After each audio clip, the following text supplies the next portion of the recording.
anyway. Oh, well, I Meditation, was just gonna meditate while I'm on your show. meditations for wussies. Come on, we're gonna sit. My grandparents call it praying. I don't know what.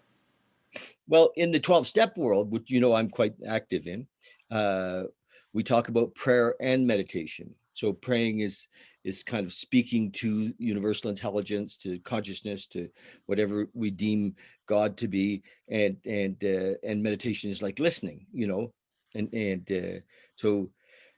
But I think that my whole thing around meditation is to not complicate it. You know, Right. there's a couple of kind of major pieces. One is to be comfortable, not absolutely necessary, but to have a comfortable spot to sit is kind of not a bad thing. The other one is around the breath. You know, the beautiful thing about the breath is that it's happening now.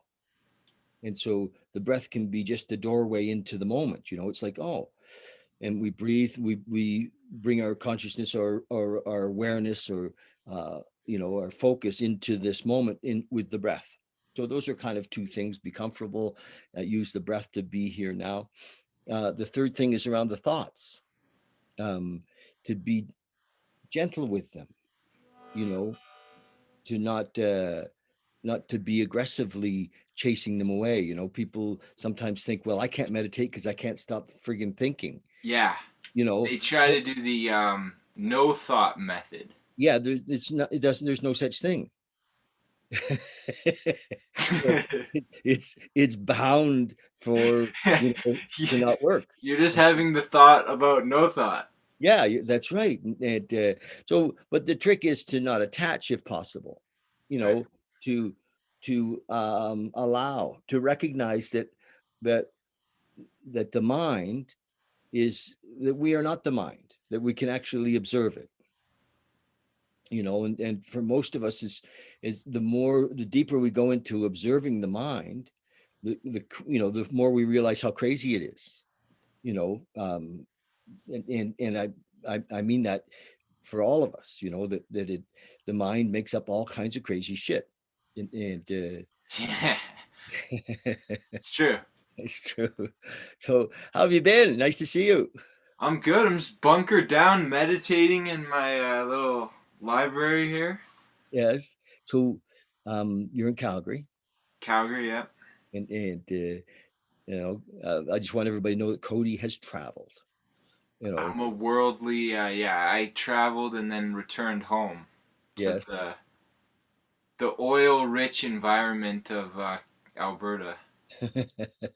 Doesn't we're having a little problem in that area recently, but yes. Although Like what?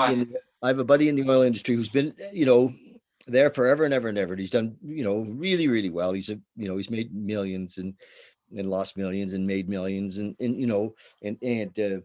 he uh, he says that this year that we could see $100 oil this year. All right. That what's happened um, is that exploration, new sources, nothing new has come online really in the last 3 years to speak of, and reserves are dwindling. Because we're using them, and there's not a lot of new stuff coming on. All the shale stuff in the States is done. There's going to be no more fracking. There's going to be, you know, so those guys are going to be certainly dependent on foreign oil, and we're going to see oil go to $100, which for Alberta is not a bad deal. Well, it was at 147 once. Yeah. Well, yeah, if we're back in the 140s, would be, of And you course, know this.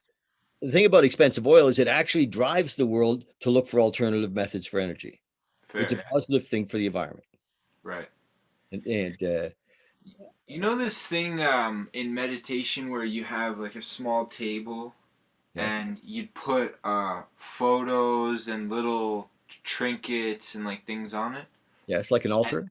yeah, like an altar. And then sometimes if you want, if you're concerned or if something, someone is concerning you, you put a photo of them, like in politics or. You could, yeah.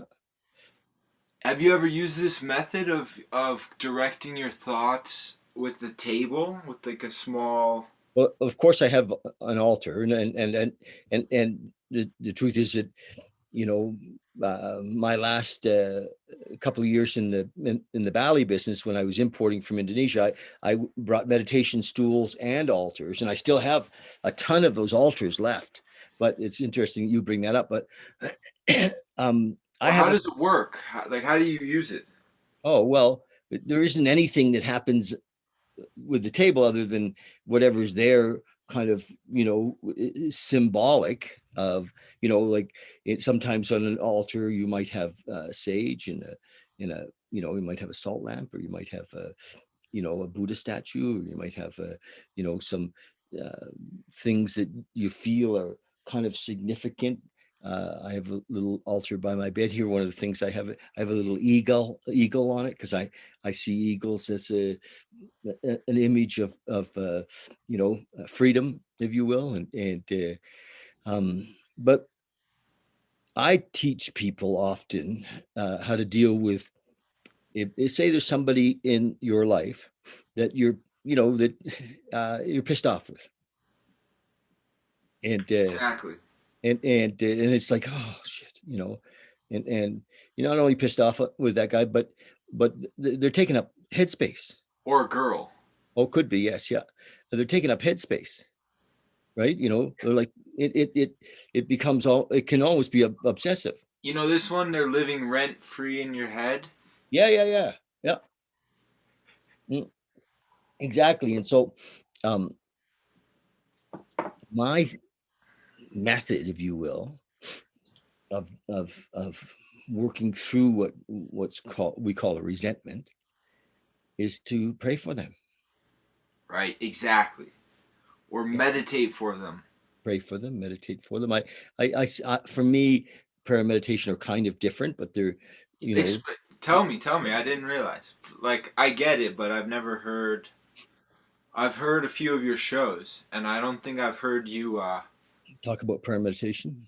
Well, Like, how are they different well, in words? I'll tell you, there's not much verbiage, not much wordage in meditation. For me, with meditation, there's just to sit, be still, just be still.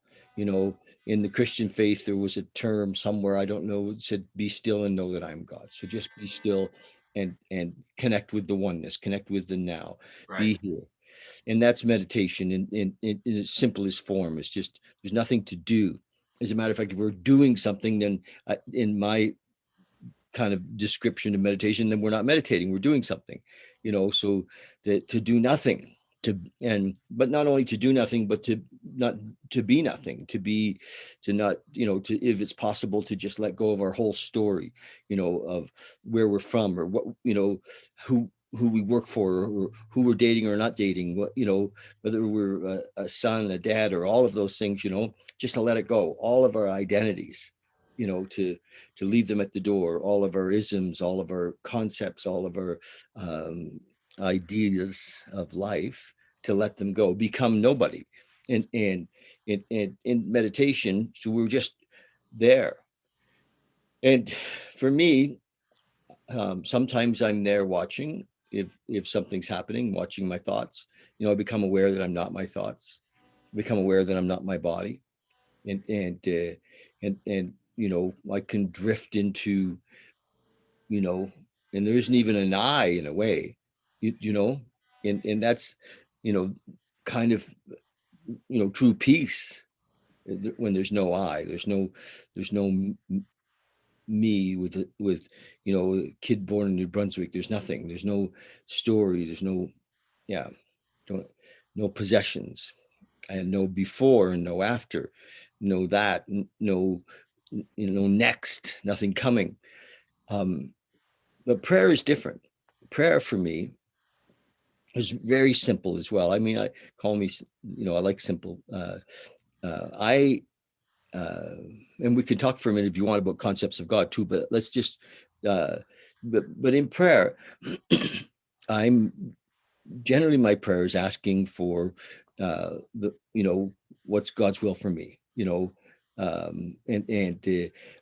have a couple of prayers, um, and I say often, "Thy will be done, Thy will be done, Thy will be done," and really what that's doing is helping me get out of the road, you know, because um, when uh, when I'm running the show, I'm running it from ego.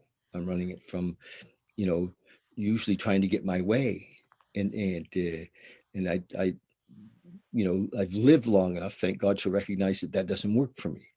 You know, and I studied enough to some of my teachers, like Dr. David Hawkins. I don't know if you've ever heard of Hawkins and Letting Go, and a number of his books. And Yeah. Hawkins, finally the light came on, and when Hawkins said, as we let go of all of these things, including running the show, we move into what he calls our natural self. We be we are that already, and all of that story, all of that imagery, all was blocking us from our source of our energy, source of our power. Like Eckhart Tolle says, the power of now, and so there's nothing to create. That ego says, "Oh, you can't get there because you don't, you're not smart enough." Well, there's no need for smart. Uh, we're already that. We were that before we got the body. We were that after the body leaves, and so we move into our natural state, which I see as unconditional love, and but prayer is me in a way with humility connecting with this moment. Prayer brings me into this moment.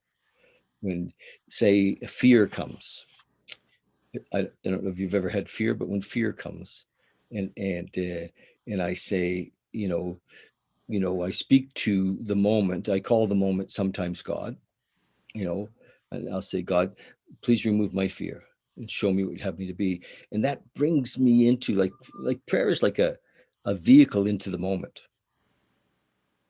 Does that make sense? Yeah. Prayer is like a vehicle into the moment. To You see, because many of us have a religious upbringing, we were taught that universal intelligence, higher power, was separate from us, and that we were speaking to something out there, Exactly. Yeah. and um, and that we were, like there was some separate power that we had to, you know, kind of depend on whether he liked us or not, right? Yeah. And so I think as we mature, we recognize that we're already that. If there is a God, then he's not, you know, he's infinite. He's not uh, um, contracted, small, somewhere over there on a mountaintop. He's the Alpha, the Omega, the beginning and the end. He's all things. So for me to exclude myself from that is a bit arrogant, to say, yeah, well, God is everywhere, but not here. And I have to try to beseech this this oneness that I'm not part of. And that's what separates me, if there is a separation, is the thought that I'm separate. Yeah. So when you're doing that, are you thinking about the table and what's No, on it when you no, have your eyes no, closed, or? no, no, no. The table's irrelevant. No, there's no table. I hear what you're saying. I'm curious about the table because if I was to put something on the table which was kind of You're pulling ca- my leg. causing resentment, no, or resistance, I should say, and I put a photo of that person which is essentially causing me the pain, So you or just want to love that person. then I send love at the photo, kind of. Good, yeah, that's fine.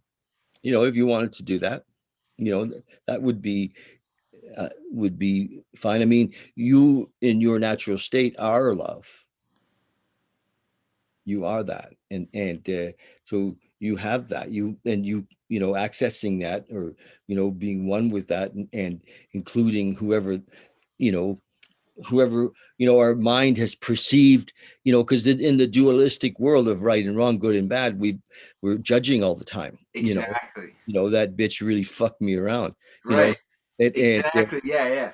and it's just bullshit, and it's the Right. path to misery.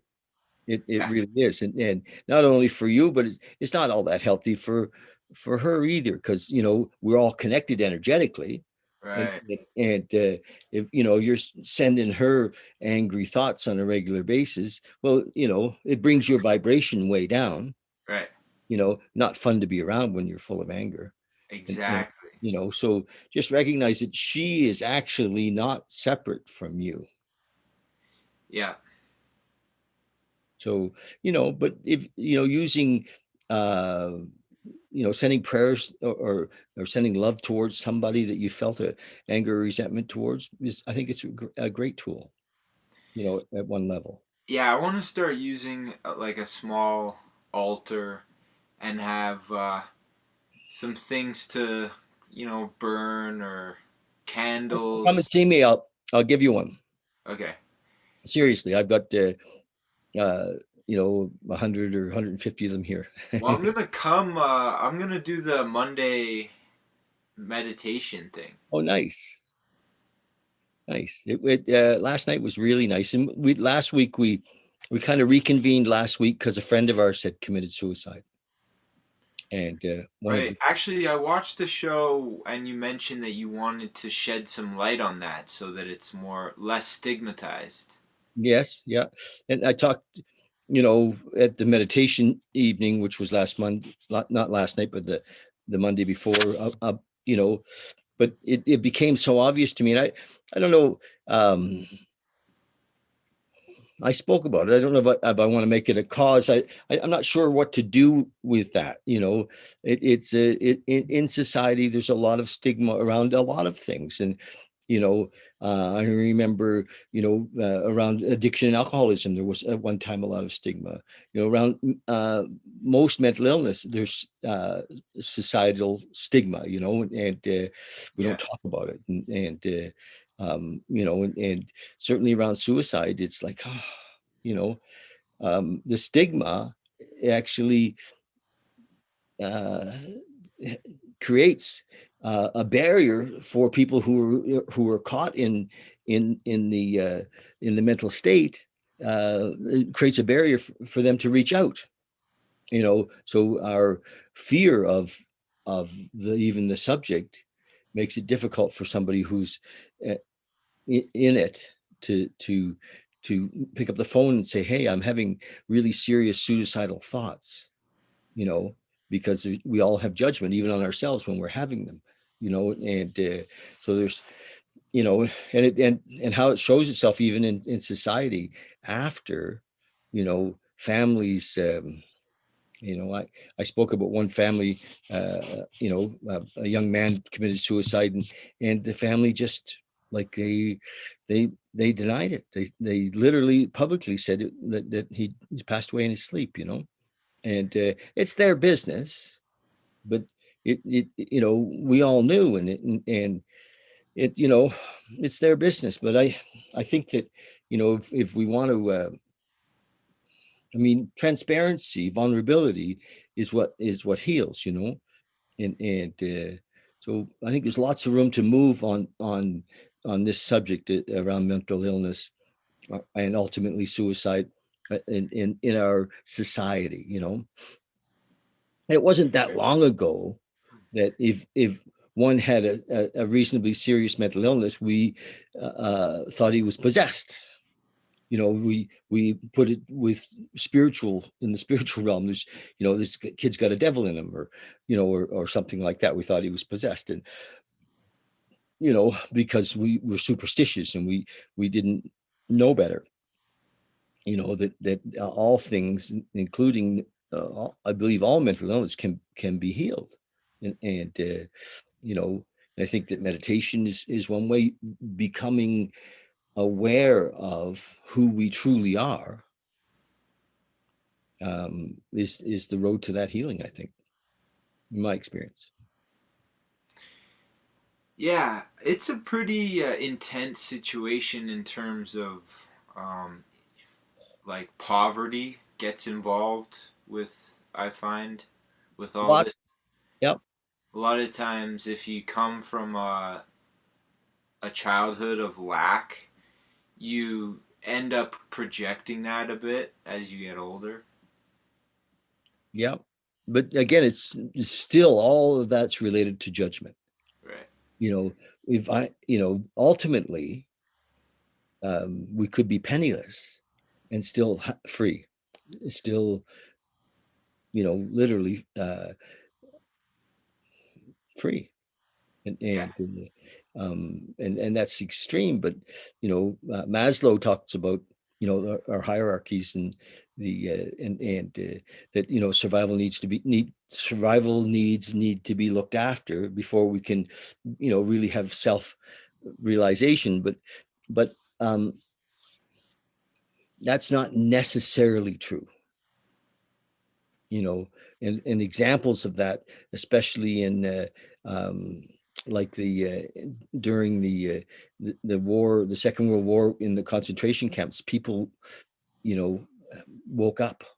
People realized that they weren't their story, and that they were one with this universal intelligence. That so it wasn't related to whether they had um, their basic needs looked after or not. People have had um, what I call burning bush awakenings, uh, since the dawn of time. And in the 12-step world, that I talk a lot about in my morning talks. It is a pathway to awakening. And who do we pick? The lowest of the lowest, the alcoholic and the addict, who's so caught up in fear, and so caught up in anger, and so caught up in their story. The only way to literally save them is to for them to have this spiritual experience, to and build a like a relationship with the moment, with love. And so sometimes we can be in a really tough spot, but be open to um, awaken. To be not, and it's what we're awakening. Uh, it's not like, how do I describe it? I'm just going to go online and see if we've got uh, if some folks are watching us or not. And sometimes we get questions. Uh, Hello, World Wide Web. That's I right. brought my harmonica in case they get bored of us talking. Uh, um, Here we are. The World Wide Web. So tell me, can I ask you a couple of questions? Yes, You go know, ahead. so, you know, uh, uh, Cody and I go back to probably grade 10, Yeah, yeah. You were living on, I would call it a three-story palace on 17th Ave. or 18th Ave, right by across from Yeah, St. Mary's High School. Yeah, it was. yeah, yeah. Yeah. It was a glorious, towering mansion of sorts. Well, it was a fun house. We had, was definitely a circus, and it was a.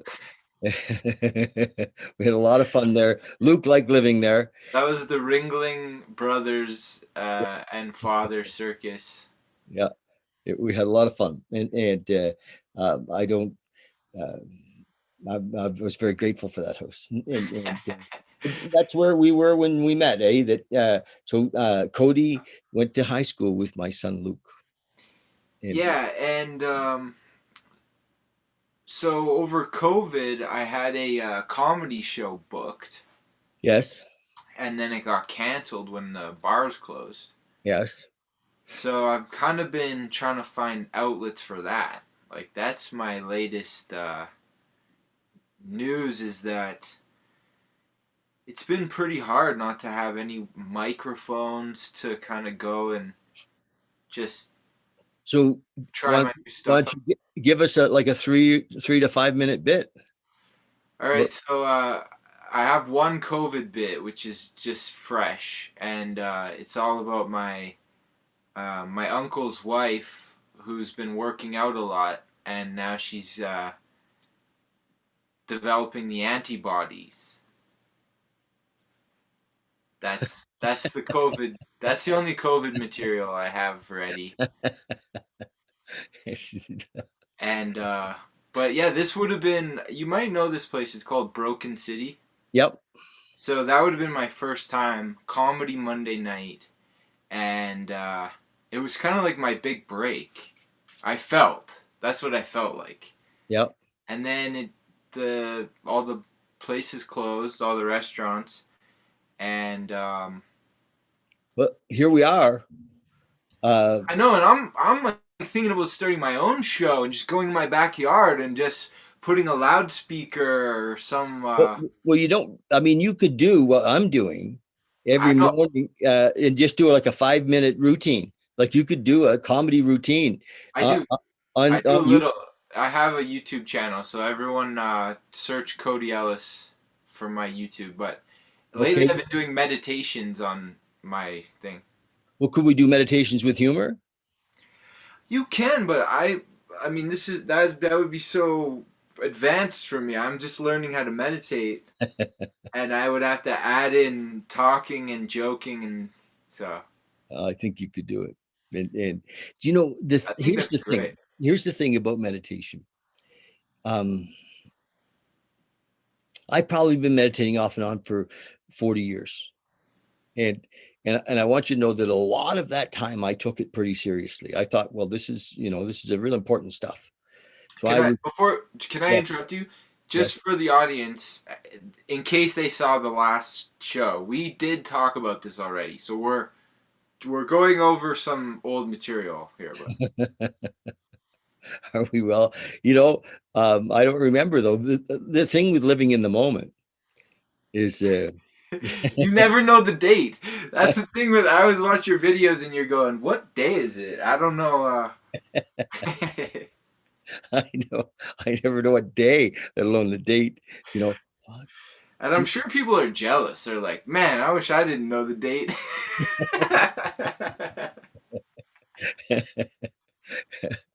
So let me go back to meditation for a second. I was serious about meditation because I thought that meditation was going to get me somewhere. Right. Yeah. I always had this, it was from ego saying, The In Search of Valhalla syndrome. That's yes, yeah. and then it's so interesting when we start, the door opens and we realize that we were already there. Right, yeah. We discover home for the first time or something like that. We're there, there's nowhere to go. Right. Nothing was missing. Yeah. And I just couldn't see it, because I was caught in a story. Hmm. And so um, whoever you're meditating with in the morning, you know, uh, Yeah, he's in Portland. yeah, Uh, does the, he tell you that there's nowhere to go? oh yeah, he's got all kinds. He's a fountain of wisdom. And he something cool about that one is you can ask him questions. Yes. So there's about 10 minutes. The format is an hour, starts with a poem. Then there's half an hour of just basically him talking. Most people have their eyes closed. And then 10 or 15 minutes at the end, which is like a sharing. And a lot of people just do gratitude or something. But then some people ask him pretty legit, hard hitting questions. So it's Nice. kind of cool. Send me his link. Yeah, it's called the Portland Insight Meditation Center. So it's an IM. Do you know there's like different schools, right? I guess I don't know. So that's an insight meditation versus I don't know. The other ones are all Indian words. I can't even say them. Okay. Well, Vinyasana and you sent me a message saying I did a good Dharma talk this morning, and I was thinking, where did he get that word? yeah, they say Dharma and they say Sangha. Yeah. So I was thinking your Monday night thing's kind of like a Sangha. Yes, it is. Yeah. Yeah. Yeah. And do you know who I listen to a lot? Who I really love is Muji. Okay, yeah. You told me this last time, but I was gonna ask you more about Muji. Yeah. What's so great about Muji? Because you do bring him up quite a bit. Well, here's the deal. I'm ready. I got a deck of cards right here somewhere. Here's the deal. Uh, uh, hang on. My phone's ringing again. I just got to shut it off. There we go. It's the Sangha. Yes. So some of this comes from Hawkins. Hawkins built a scale, right? Right. And in Hawkins' scale, just going to message this guy and tell him I'm busy. Uh, um, Right, I'm too busy for you. call you back. So Hawkins developed a scale, and he used kinesiology to measure vibration, and there's a whole thing about it, and I'm not going to go in depth to it. But at the top of the scale is like Christ consciousness, Yes, exactly. which he put in at about 1,000. He kind of built this scale, and what the scale does is it gives us a bit of a language to as long as we don't get caught up in where we're at. Who Right. knows where we're at, but I mean, we all have Christ consciousness. It just um uh whether we're get out of the road enough for to to manifest, to be there. But Yeah. um and then at the bottom of the scale, he's down in the very bottom at apathy, and grief and guilt and shame and fear and anger and desire, and all of those things are in the lower realms, and these are things that I know well.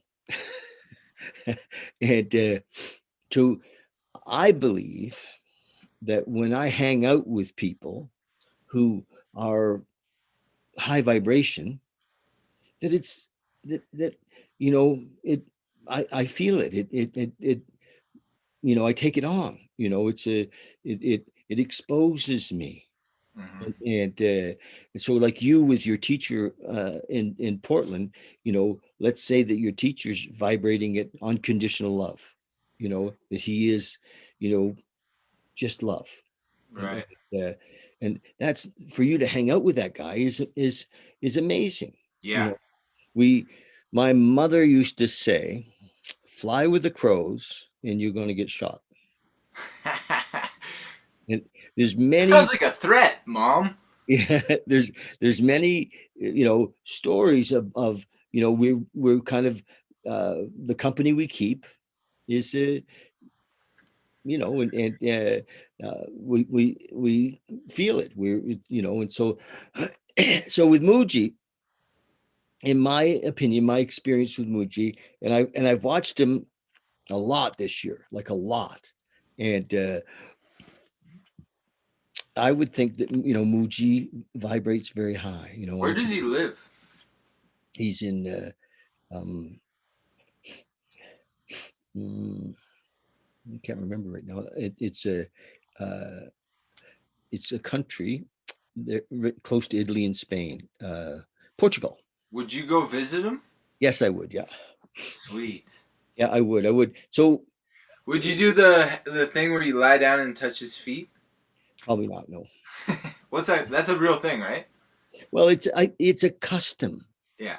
It's more of an Indian custom, Right. to touch the feet of your master. You Yeah. know, and I wouldn't not. You know what I mean? Oh, you could go either way. Yeah. You I, did. If he said touch the feet, sure, yeah. Yeah, I mean, but I watch him when people are touching his feet, and sometimes it looks like he almost feels embarrassed. It's like, Right. Yeah. oh, because it's a very Indian kind of a custom, Yeah.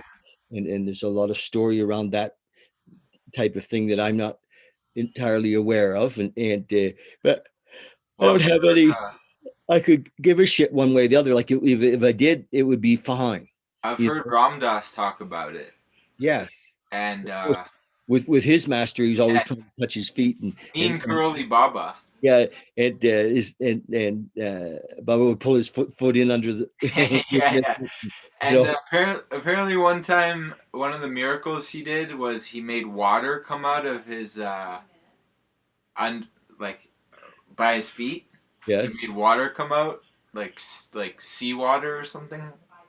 Yeah, I missed that story. Although I've listened to tons of Ram Dass. Again, Ram Dass is another person I believe who really vibrated very very high. And Yeah. the beautiful thing about the internet right now is we can hang out with um, these awakened beings. Yeah, exactly. So, okay, so there's a bit of a difference. There's YouTube where you can watch like people that have recorded videos from the last few decades. And then there's the actual like right now we have Zoom and you could Zoom someone that's still Well, teaching, right? yeah, and this last weekend I didn't do it, but this last weekend Muji had a big Zoom gathering. Really? You know who else had one is a big one is Tony. no Dalai yeah. And the Dalai Lama had one. Did he? Yeah. And I watch his sometimes, He did it. He did a Zoom, and Yeah. they showed there's like a screen of all the other uh, monks, I Yeah. guess, and there was like hundreds. I don't know how many. Yeah. So I've been, of course, I went to India and was with the Dalai Lama and Right? What? Where was that? What town? Dharamsala. Uh, Okay, um, that's cool. That'd be really Actually, neat. above Dharamsala, there's a town called McLeod Ganj, and and that's where their the Dalai Lama's temple and home is, and Oh, okay. Like that's where he lives. yeah. And And, then there's yeah, I went there though. I had no idea. I have to tell you that so many wonderful things happened in my life unbeknownst to me. Like I didn't go to right, that community to hang out with the Dalai Lama. There right, was a girl involved. right. and and uh, And uh, then there's like a Bodh Gaya. Is that the tree? yeah, It's in Bodh Gaya. yeah. So the place where Buddha had his awakening, and lots of people have been there, and I don't know about the vibration of spaces, but um, I was listening to Dr. David Hawkins the other day, and Hawkins was saying that they measured the vibration of some of the big cathedrals, Right. and that these cathedrals, that some of them took 600-700 years to build, and then there've been these places of worship for 1,000 years or so, and that they have they're vibrating at 600s, and um very high. I heard a really good what are those stories called? Like parables or whatever? Sure. It was about a line of masons and the first mason is basically doesn't like being a mason or couldn't care either way. And then the second one is kind of like more grateful and he likes that he can buy food for his family. And then the third guy is just can't believe that he gets to build a cathedral. So he loves being a mason because he's adding to like the history of the area and all this. So cathedrals, yeah, I mean the energy around a cathedral has to be amazing because Mhm, all these people are mhm, sitting there mhm, mhm. in contemplation or focused. And books. Right. This is the Bhagavad Gita. Yeah, the Gita. So you got the chariot with the arrows, and you got the hero, which is our. Um, his name is it's gone right out of my mind. Um, You uh, got Arjuna. Arjuna, and he says, "Fire the arrows back at the." He's having but I only showed you that because it's um, the book itself. Right, It can be very high vibration. The teaching itself can, and so if we want to be lifted up, you know, all the confusion, all of the misery is in the lower vibrations, right. and Suicide. Back to that. yes, ultimately a very low vibration. We've got to this place where self-pity and it has come in big time. You have a friend there. Yeah, Yeah, she's Yeah, I want to introduce you to her. She's a writer, awesome. so you should have her on your show. I'd love that. Should I say hello? Yeah. Hi, David. Yes. I'm Diana. I'm looking for the car keys and And Cody's jacket. and she wrote her memoir. So she has from This is 19 your grandmother. 1940. I don't think that's gonna work. I lived. I wouldn't do that. Okay, I lived in nine. I was born in 1940. Yeah, so she has been writing her memoir about basically life in Alberta for the last 80 years. It's really good. Diana, we should do a little interview. Fantastic interview. I'd like that. I think she's in. Okay. She's So, not camera shy, that's for sure. well, can you help us organize that when? Yeah, for Okay, sure. that would be great. That would be super. We're almost the same vintage. Right. And some of the stories are, pretty deep. Hmm. Little bit of family history. So some of them are about my grandparents. So I have um, my mom's Joanne, Diana, Mona, her husband's Howard, and then above that. So I've been actually like charting the genealogy a little bit. Like as she writes, I've kind of been helping out with some of the research. So Nice. getting different people together, like, okay, we were related to this last name, which is Escorts, and that's in England. So kind of following people around, and there's still like grandchildren. You got the cousins through marriage. Hmm. And with Zoom, this is all back to your point about technology. With Zoom, you can finally do all this stuff. Yeah. Yeah. What a brave And new world we have. people are doing it for the first time. Like, we had a Christmas Zoom, and we were talking to people in Germany, and we were talking to they were related to us through adoption, so not a family line, but there was also on that Zoom a British family, Hmm. which were my grandparents, my grandfather's. He's deceased. Hmm. His mom's brother's kids. So then they were on the Zoom at Christmas, and they have all these other kids that we didn't even. I mean, I didn't know about. So yeah, it's pretty interesting right now with all this technology. And then I always think about someone like you, because I was watching you make videos and do a lot of interviews before COVID. So I was really, before I had come on and did an interview, I was witnessing what you were up to with, really going out of your way to document the stories of people. And then it took a lot of technical knowledge just to upload everything. So, and then when COVID started, really people were forced to do stuff like that. And there's a lot of shows now starting just because people are online. Yeah. Yeah. And yes, it's actually fun right now that we can do this, and that, I mean, you and I just both happen to be in Calgary, but I've got an interview tomorrow with a friend of mine in New York. Exactly. And so we're my um, context, if you will, is to uh, really to show. I don't have I'm not looking for famous people. Although if that happens, that happens. But I want folks to be able to share their story, and what's happening in their life on camera.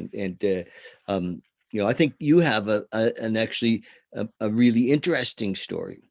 And Yeah. Well, anything. I'm big into the comedy thing now. I have like different characters that I do on stage, Mhm, and it's starting to get into like other areas like acting a bit and mhm, movie making, a mhm, little bit of that. mhm. Being at home, I've really started to just film like scenes. Like it kind of created this little world where I realized that I want to do more creative filmmaking and stuff like that. So what if I'm going to throw a scenario at you? Yeah, What if you got, you know, 30 days to figure out what it is you want to do, right. give back I like that. to society, to give back to the world, to give back Yeah. to There's a thing in Toronto called the 48 hour movie where right? people are supposed to make a movie in 48 hours. Okay, so but for you, for Cody's going to, what is it? Where's Cody going to give back?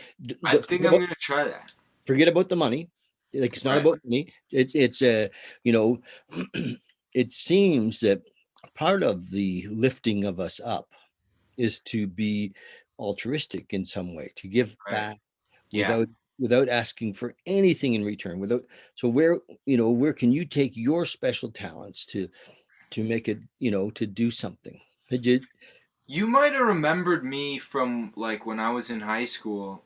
I've always been either writing or like I used to memorize scripts and Uh-huh. stuff like that, and speeches. Hmm. I think that's the direction I want to keep going, where How about publishing, writing, or reading poetry? yeah, I did a little bit of poetry reading recently. Do you have a piece for us today? Yeah, I do. Do you want one? Yeah. Okay. Okay. This is not gonna be like a sappy poem. Okay. Well, whatever it is be perfect. Did you write this? Some of it. Okay.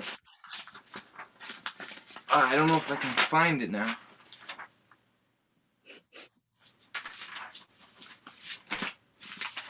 Can you remember it? I can't remember it. I'll bring it next time. Next show, I'll have a poem for sure. All right. I'd love that. And I'd also love to do this again. Yeah, well, I'm gonna come to your Monday thing. That sounds awesome. Hmm. And maybe eventually you'll have a part of that, which is people that do like to do, So the thing that happens on Monday, um, it the format that we've been doing is, we kind of do it in about an hour, and everybody gets a chance to check in. So everybody, says has 3 to 5 minutes of how they doing, nice. and That's good. might be shorter than that, depending on how comfortable they are with that. Hmm. And so we just, you know, last night, there was 8 of us, and I was the only guy, and but these are all ladies who've been coming all along, and they're it was really beautiful. It's really beautiful, and so they, all shared. It's 18 hours. That was my computer. Sorry. What did it say? The time. Oh, It said what time it is. and uh, and then I checked in as well a little bit, and then we had a uh, about a 15-minute meditation.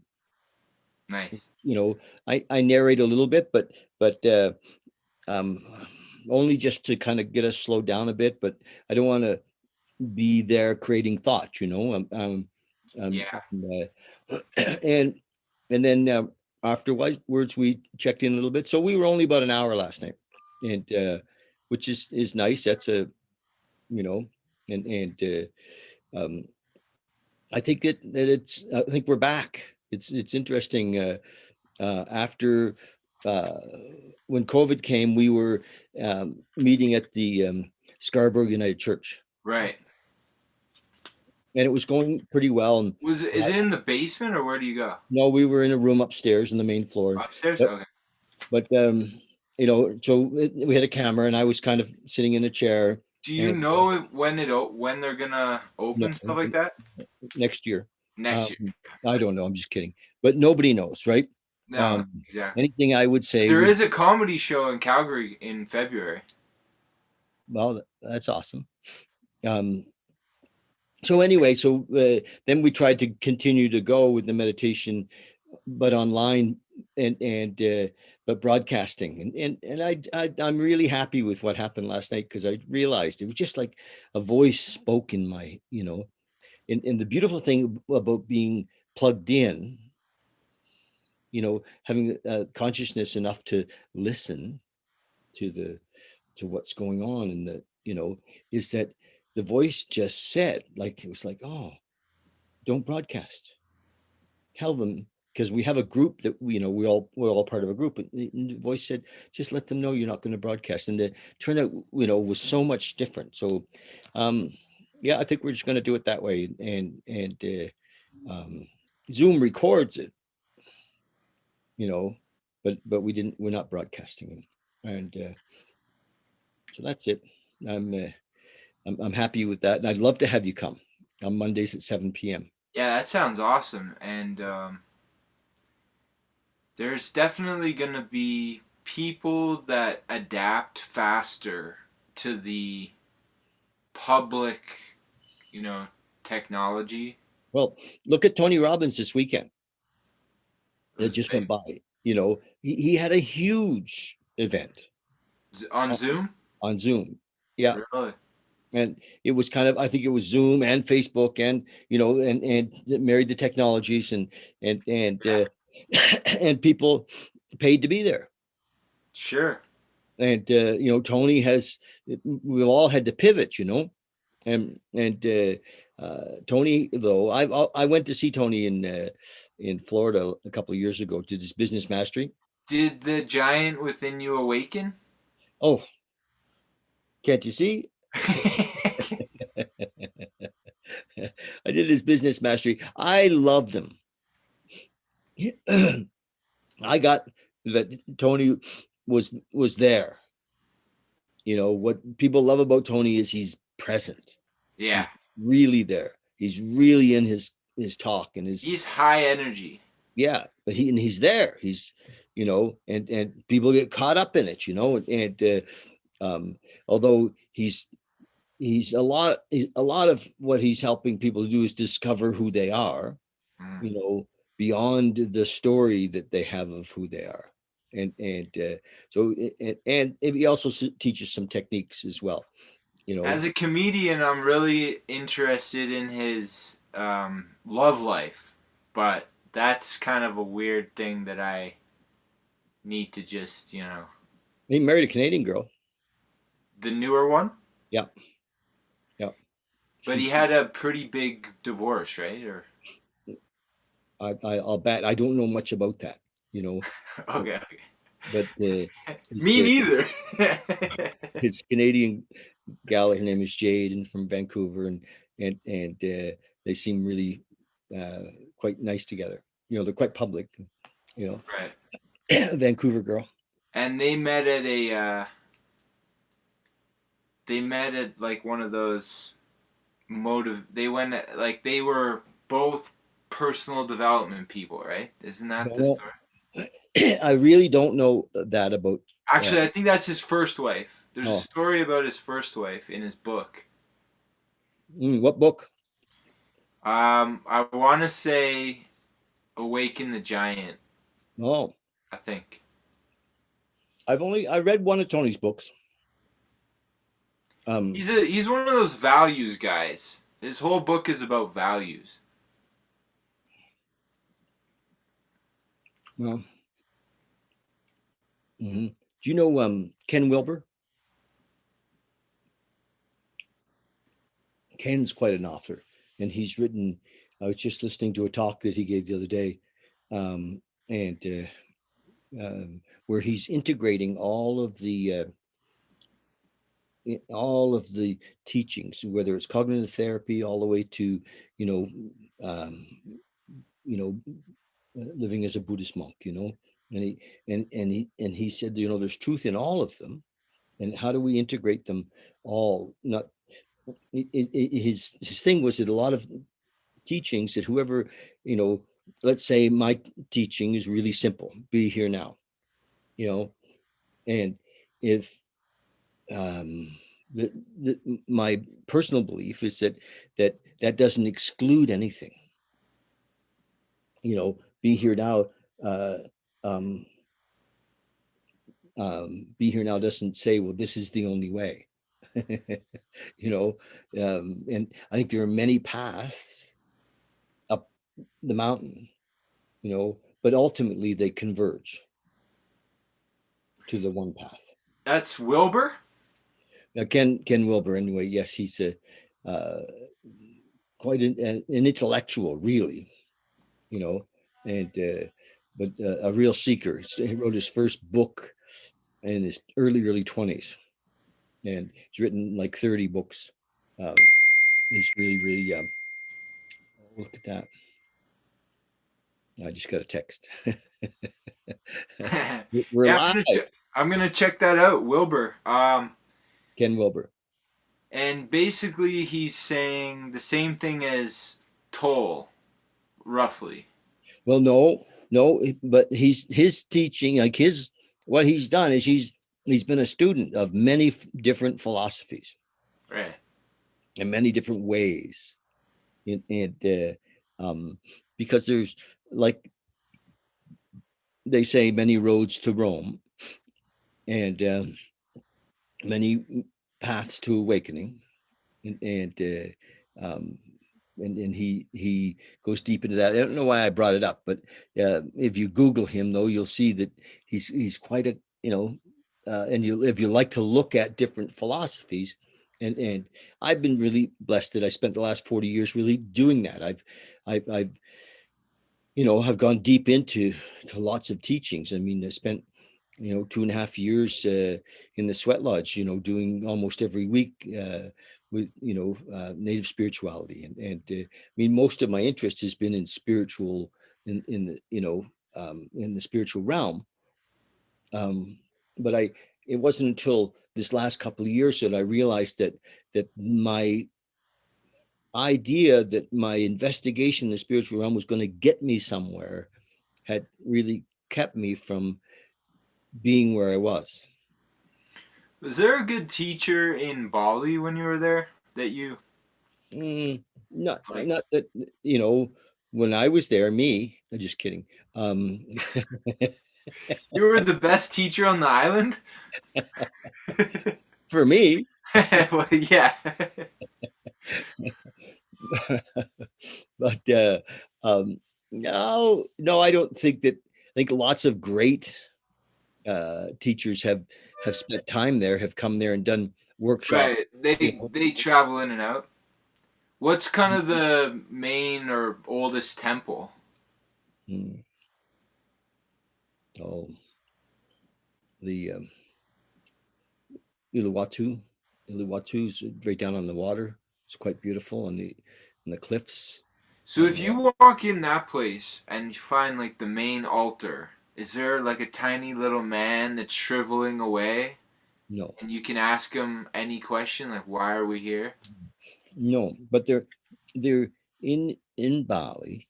There's um, there's a culture, and they're Hindu, and it's a beautiful culture. They're beautiful people, and they have their priests, yes, and there's some great teaching there. and I suspect, that, some great awakened beings, but they're not part of the tourist scene. Exactly. You got to know which temple to go in. No, no, I don't think so. But but Bali's beautiful. I have my heart goes out to Bali right now because the um, things have been slow there. Right. The Yeah. tour the tourist industry is a big part of their economy, Yeah. and it's been very, very slow. Yeah, and that's pretty much a waiting game with the vaccine as well, I guess. Yeah, and I think it may be a while. I think this year's, screwed. Um, for I don't think the economy is going to come back there, for a while. And I might be totally full of it. When Well, travel is a little different. Like the local economies will open first, and then travel would be kind of like a next level. Yeah, yeah, I have friends that are there, several, who've decided to stay there, or there's special visas you can get to go there, but Right. there's nowhere near the hotels are empty, the all the tourist attractions are empty, and so the people that are living there, the Westerners are living there, bring some outside cash, but you know um but yeah, it's an interesting thing. So do you know what if I gotta go. We're a little over an hour, and All right. I'm just wondering, what would you like to leave us with? Okay, so my favorite mantra lately for meditation is one called Om Mani Padme Hum. Yeah, Mani Padme Hum. Yeah, it's So that is like a kind of an entity which I give your audience. Mani Padme Hum. Try that one out. See how it feels. Mani Padme Hum. It's Tibetan Buddhism, and it's beautiful. All Uh, right. do you know what? You have Namaste, David. okay. Live long and prosper. Love you. Set this interview up with your grandmother. I'd love to speak to her. All right, perfect. I will. All right. Thank you so much, Cody.